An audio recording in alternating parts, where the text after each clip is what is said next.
আসসালামু আলাইকুম আমার প্রিয় ভাই ও বোনেরা। আজ দেখাবো বেগুন কোপ্তা করে। চলুন তাহলে মূল রেসিপিতে চলে যাই। এখানে আমি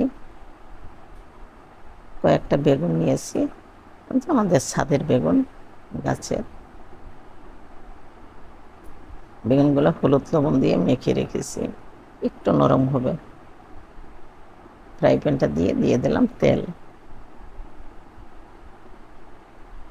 তেলটা গরম হয়ে গেছে, এখন আমি এক এক করে বেগুনগুলো ভেজে নেব।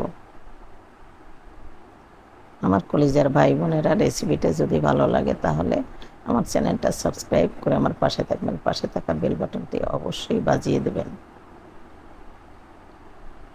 একটু ঢেকে দেব, মানে দমে রাখলে বেগুনটা কিন্তু সুন্দর মতো ভাজা হয়। আর একটু তেল দিয়ে দেবো। বেগুন, কুমড়া এগুলো ভাজতে কিন্তু তেল লাগে বেশি।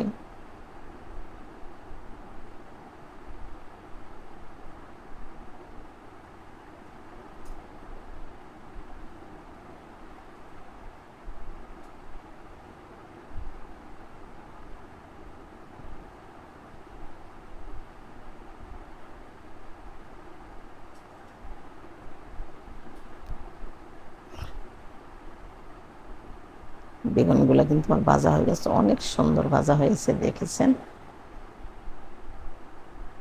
দো পিঠে কিন্তু সুন্দর মতো ভাজা হয়ে গেছে। এখন আমি তুলে নেব।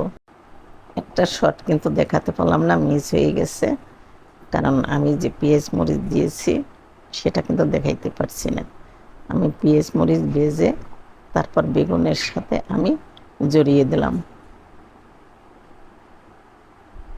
হয়ে গেছে, এখন আমি তুলে নেব।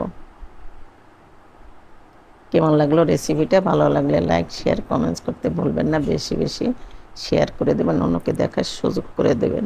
আপনাদের ভালোবাসার কারণেই অনেক কিছু হবে, আপনারা এগিয়ে নিয়ে যেতে পারেন অনেক দূরে। আপনারা সবাই ভালো থাকবেন, সুস্থ থাকবেন। আবার দেখা হবে অন্য কোনো জায়গায়, অন্য কোনো ভিডিওর সাথে। আল্লাহ হাফেজ।